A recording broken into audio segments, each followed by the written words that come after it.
Hi, my name is Roland and I'm the owner of the Hillside Pranburi Resort in Thailand. And we have a goal in our resort. We want to make this a fully sustainable place. So what does that mean? In our case, it goes beyond just plastic straws or not washing towels if people don't need it. For me, with a background as electrical engineer, I try to make this place energy independent as possible. So we already have a lot of renewable energy at the resort. We have a big solar system, and we already also have off-grid a battery system which is powering our garden lighting during the night. But we still have a lot of power which we cannot use during the daytime. So I want to make a new project to use some of the power for other things. Here in Thailand, renewable energy is a little bit a niche product yet. We are in a country which have a lot of sunshine, but the policies are all set for fossil fuels. The country, the politics, everything here around is actually addicted to fossil fuels. So if you see how Thailand is actually powering its country, it is like mostly natural gas. So 60% of electricity is generated in Thailand by natural gas. And then another 20% is still coal. And the remaining 20% will be like hydropower, a little bit solar, some biomass and stuff like that. If I see our resort, we are now already using about 40% of own generated electricity. Everything what we generate by ourselves is used up to 70% right behind the meter after we generate it. But we still have about 30% left, which is just pushed out to the grid and is not used. And in Thailand, there is no such thing like net metering schemes. There is like a program for feed-in tariffs, but it's absolutely not interesting to join. So everything what we produce here and overproduce is just pushed out to the grid for free, and the utility will then use it and sell it to somebody else. But we don't have anything from that overproduction. That's why I want to capture this energy we produce too much during the daytime, and we will use that during the night, as I said.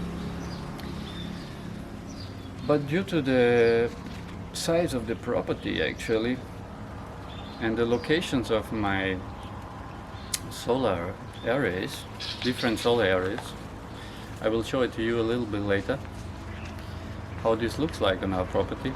The plan is to make a so-called AC-Powerwall. It is similar like Tesla Powerwall is working. You put the Powerwall right next to your entry point of the grid, and the Powerwall is metering the situation of your house grid, the currents, the power which goes in, out. So then the Powerwall is deciding, is there some excessive power available? Can I store something, or shall I discharge something into the grid? Is there some demand here? And the same thing we will do. So in the AC Powerwall, there is no connection to a DC power source. We don't have a connection, direct connection to a solar array, solar system. The AC Powerwall has purely AC components, so it means AC chargers, same like a car charger would work if you plug it in into your V charger. And also the discharge is not as a kind of off-grid system. The discharge also goes again back into your grid, but of course only if you have demand for the power. So all of this requires some kind of intelligence. So the components we will put into the Powerwall will be controlled by a microcontroller, and we will develop and build all of this together. So we will build, we will program, we will test, we will further develop, and I hope you will join me on that way. It should be a very interesting and kind of unique project, because until now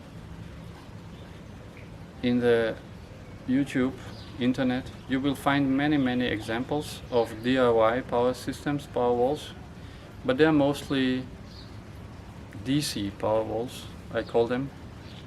They have the feed in from a solar system into a MPPT charge controller. They are charging the batteries, and then typically we'll use off-grid or hybrid inverters.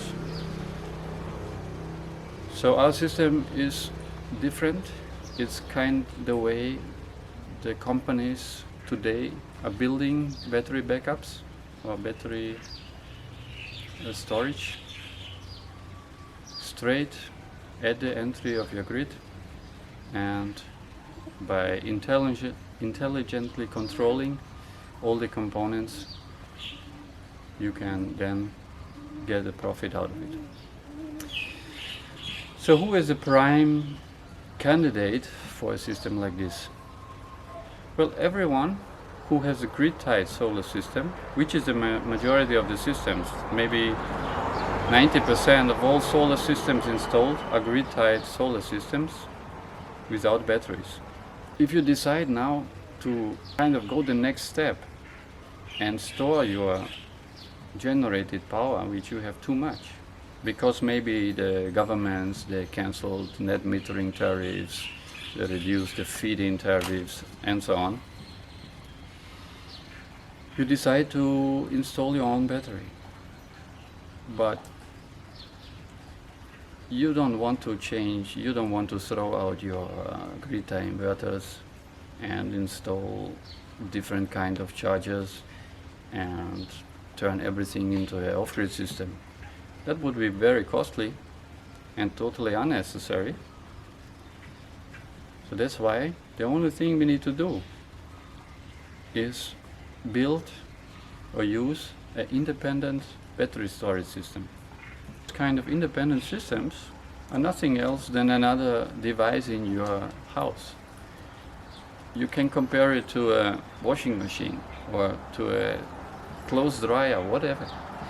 It's just using electricity, with the only one difference that sometimes it can also reverse the power flow and push energy into your grid.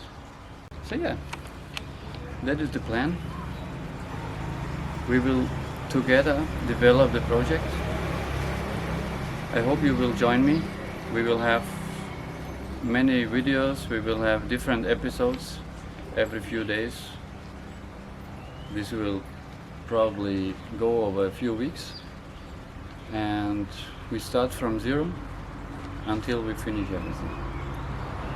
Will be interesting, I hope so, and I hope you also can learn or take some part out of it.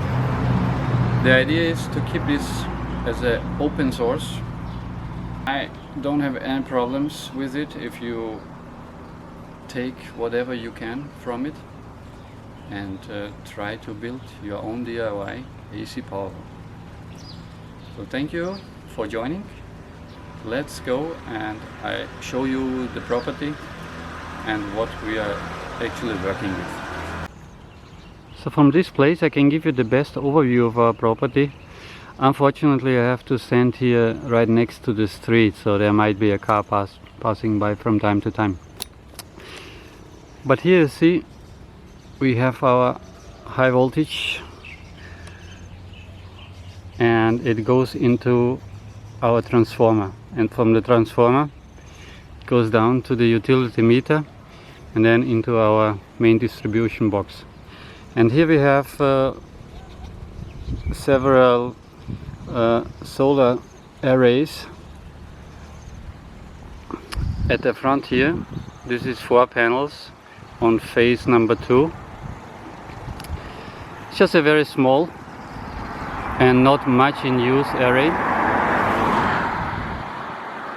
But behind the next 9 panels and then 6 on the other roof, this is our off-grid system.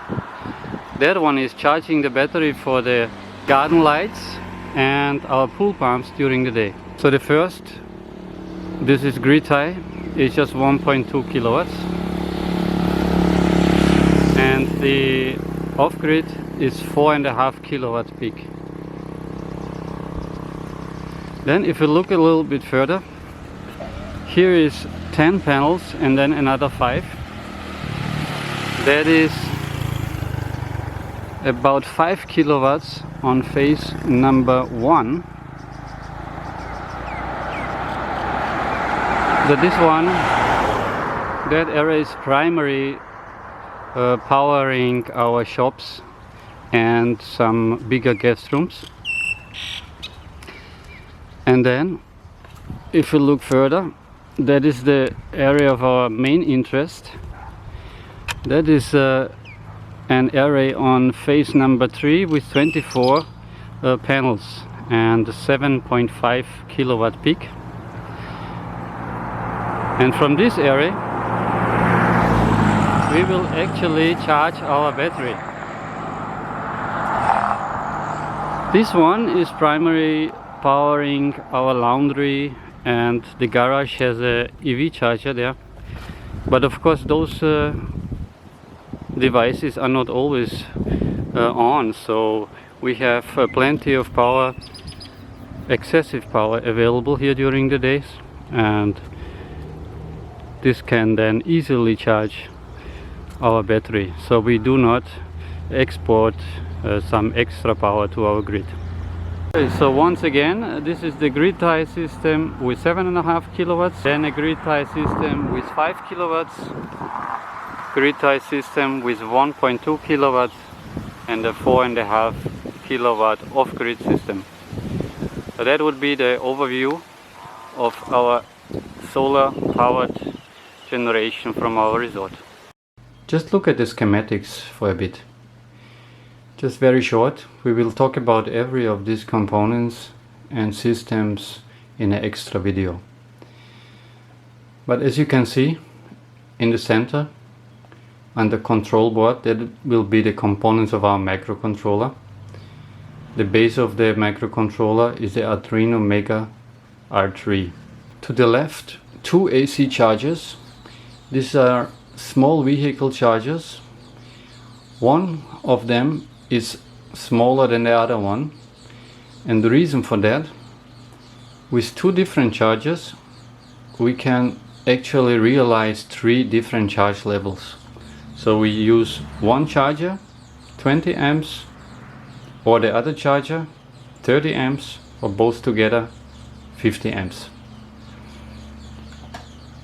The battery, I have 48 cells, 100 amp hour lithium iron phosphate, so that makes together a 48 volt 300 amp hour or 15 kilowatt hour battery pack. And inverter is a 2000 watt grid tie battery inverter with limiter. It has its own intelligence and can be programmed so that you only discharge when you need your power. Yeah, you can find all of this linked on the below. I hope you will find this project interesting, so please subscribe and you will see more content in the following days or weeks. So thank you very much for today, and I hope you will join me on this way, and I hope to see you again soon.